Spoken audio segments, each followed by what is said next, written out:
Welcome to STCD, a school full of knowledge and experience that are created by students, personals, and non-personals.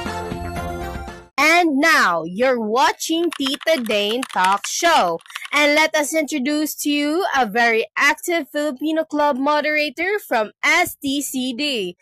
She is the one who organized the event Charism Journey in Taytay Danao City together with her lovely students. At their event, Charism Journey, they gathered all the children who live in Taytay Danao City, taught them to learn languages of Filipino and English, and made it more fun as they included playing games like If You Move, You Are Out, and lastly, giving them food to eat after the event.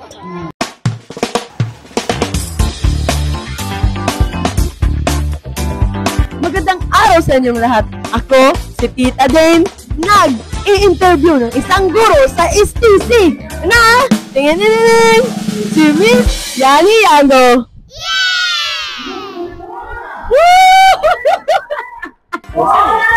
Magandang araw po sa inyo. Magandang araw din sa iyo. Pwede mo pang ipakilala ang iyong sarili? Okay? So, magandang araw sa lahat. Ako si... parang bata lang. Magandang araw sa lahat. Ako nga pala si Miss Yango. Okay? Filipino teacher sa paaralan ng Santo Tomas College Incorporated. Ay, Santo Tomas College. Para sa inyo po, bakit ko po kayo ini-interview? Hindi ko rin ang alam ko na kailangan nila ng kasagutan mula sa mga guro dito sa paaralan. Sige po. Ang aming balak po or bakit ko po kayo in-interview dahil ito ay kasali sa aming proyekto sa Araling Palipunan na kanang gikuan nga isa gawaing pansibiko, isa kang mamamayan na aktibo na yung event noong nakaraan unsa to nga ng event is Charism Journey. Sisimulan na natin ang pagtatanong kay Miss Yango patungkol sa event na Charism Journey. Paano mo napaplano ang mga aralin at curriculum para sa mga lokal na bata sa mga paksa ng English at Filipino? Batay pa ni Miss Yango, pinaplanuhan namin ni Miss Grace nung araw nun. Since si Miss Grace ay isang English club moderator at ako naman ay Filipino club moderator, so napag-isa kami sa plano para sa Charism Journey. So ang pinaplano namin kung ano ang tuturuin namin doon sa mga bata. Nag-iisip kami na why not English to Filipino translator and Filipino to English translator ang ating tuturuin natin sa kanila. Dahil ibang mga kabataan daw ay hindi pa alam yung mga salita sa Tagalog at Ingles. Sige po. Kapangalawa, anong mga materyales at teknolohiya na ginagamit ninyo sa pagtuturo ng English at Filipino doon sa Charism Journey? Since nandun ka din naman, Nicole, ginagamit lang namin sa pagtuturo sa mga kabataan doon, of course, yung projector, laptop at mga nakahandang PowerPoint dahil importante na may makita ang mga bata upang mas lalo nilang maiintindihan kung ano ang pinagsasabi namin sa harapan. At of course, mga lamesa, upuan at mga kagamitan para sa mga bata. Ikapangatlo po, paano mo binubuo ang mga relasyon sa mga bata na tinuturuan mo upang sila ay makikinig sa iyo ng maigi? Base sa nangyari nung nakaraan, hindi ko pa talaga kilala ang mga bata doon. So yung kinagawa ko lang, of course, magpakilala mo muna ako. So, dapat, ikaw bilang isang guro, kapag tatayo ka sa harapan ng mga kabataan, ay dapat sila ay may tiwala sa iyo na may matutunan sila. Dahil, kailangan aura mo pa lang bilang isang guro. Makikita na nila kung gaano ka mahusay magturo. Dapat may kaalaman ka at matuturo mo sa kanila ang mga kaalaman na nalaman mo upang sila ay may matutunan. At dapat kung magtuturo ka sa iba, ay ipakita mo lang kung sino ka at huwag mong huhusgahin ang pagkatao mo na hindi mo kayang magturo. Dapat ikaw din ay may tiwala sa sarili mo. Ginawa ko yun, may mga kabataan naman na parang gigil din na makinig at malaman kung ano yung gagawin namin sa araw na ito. Paano mo mapapalakas ang mga kasanayan sa pagbabasa, pagsulat, at pakikipag-usap sa Ingles at Pilipino ng mga estudyante? Bata ni Miss Yanggo, para sa akin upang mas mapalakas ko ang aking kasanayan sa pagtuturo ng Ingles at Pilipino ay dapat ko munang matuto sa pag-construct ng mga sentence at pagsasabi nila ng tamang pronunciation dahil alam ko na ma-apply ito ng mga bata sa kanilang future at dapat sa pagtuturo ko ay ginagamit ko ang komunikasyon sa Pilipino o English upang masanay sila sa pagtuturo ko. Kaya bilang isang guro, kung gusto mo talagang maturuan ng mga bata ng wasto, ay dapat may saloobin kayo na maawa sa batang nangangailangan ng gabay na matuto. Hindi nga natin mapilit ang bata na hindi alam magsulat, magbasa, dahil mayroon talagang mga bata na mahinang matuto sa isang bagay.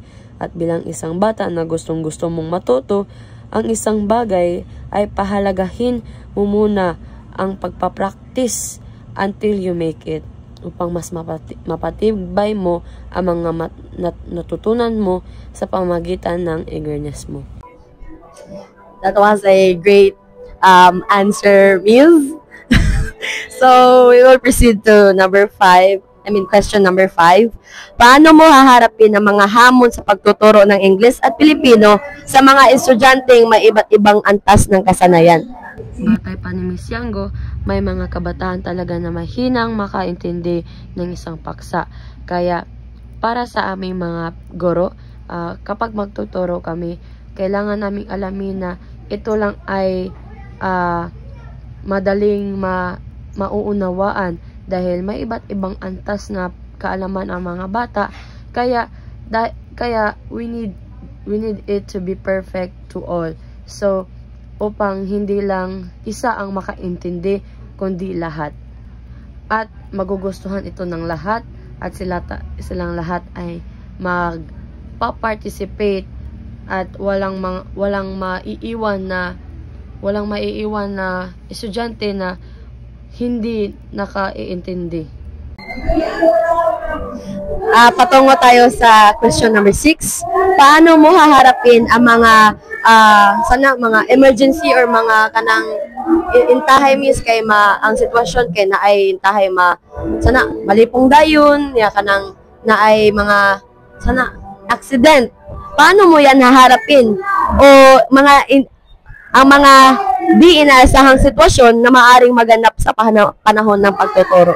Emergency laws, hindi naman natin alam yan kung kailan mangyayari, kailan darating. So, para sa akin, kung magkakaroon na ng sa oras ng pagtuturo ko, siguro of course,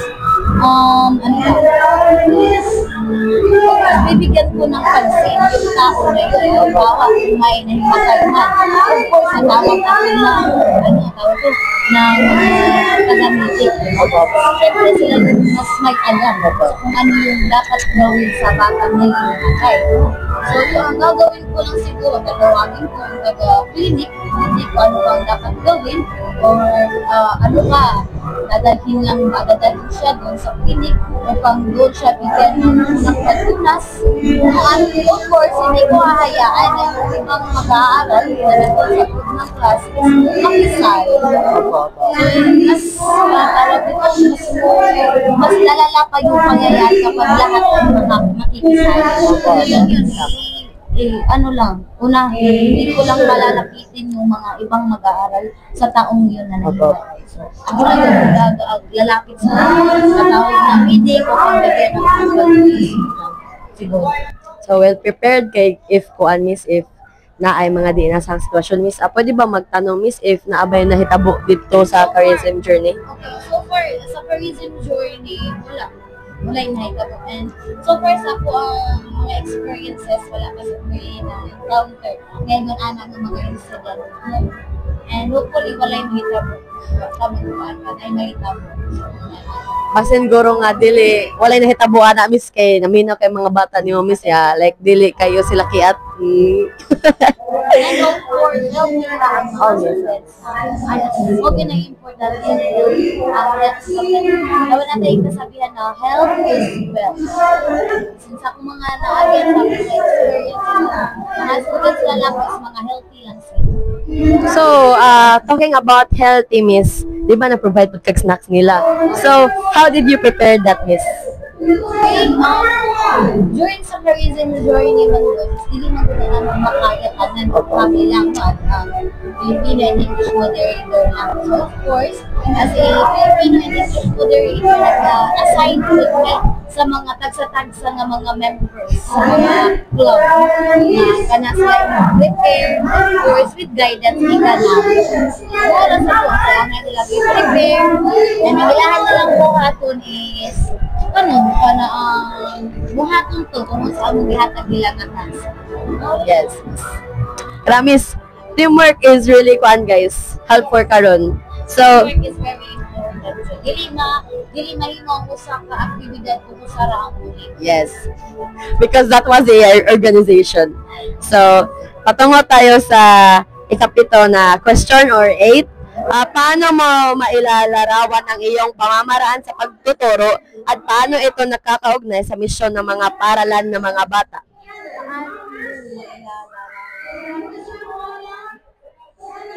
Paano mo ba ilalaraw? Ang imong paraan. Is it independent? Is it what? Paano mo ilalarawan ng mga bata? Yung mga ginagawang ko kasi sa mga bawat pagtuturo. Galing talaga sa isip ko. Kung sa topic na mag-discuss na kung ano ang day. So, dapat ako din na siya una-una sa konservasyon ng mga activity ang swak sa topic na kanang naamoy. Of course, naamoy magkatunan. Kung na-important din dapat ka ng mga activity na naamoy mawaan o naamoy makatunan or lessons ba nga pwede nito pala hanggang sa pagdako nito. Sa ako alam is paano ko ba mailalarawan? Mahirap lang siya. Mahirap siya sa magawa ng mga paraan kung paano ko kayo tuturuan. So, mahirap siya gawin. Minsan hindi ka nakakaisip ano ba yung pwede gawin kinabukasan. So, napakahirap. Guys, hindi lang madali yung pagtuturo ng mga bata sa lokal, guys, kay need pa ka mag-prepare. Pero kung talagang gusto mo ang ginagawa mo, yung trabaho, mas madali lang sa'yo. Opo. Pero una, mahirap siya. Pero kalaunan, masasanay ka. So, patungo po tayo sa ika-siyam na tanong. Anong inspirasyon mo para magturo sa mga lokal na bata? At ano ang mga katangian mo na napapakita na ikaw ay isang mahusay na guro? Bilang ako, naging inspirasyon ko kasi nakita ko naging guro. Is yun yung guro ko noon. Okay. Nakakit kasi talaga ako sa kanya. Paano siya magturo? So, paano siya mag-communicate sa kanyang mga estudyante. So, yun yung naging inspirasyon ko sa sarili. Kaya ko rin na gawin kung ano yung ginagawa ng guro ko. So, yun yung naging inspirasyon ko.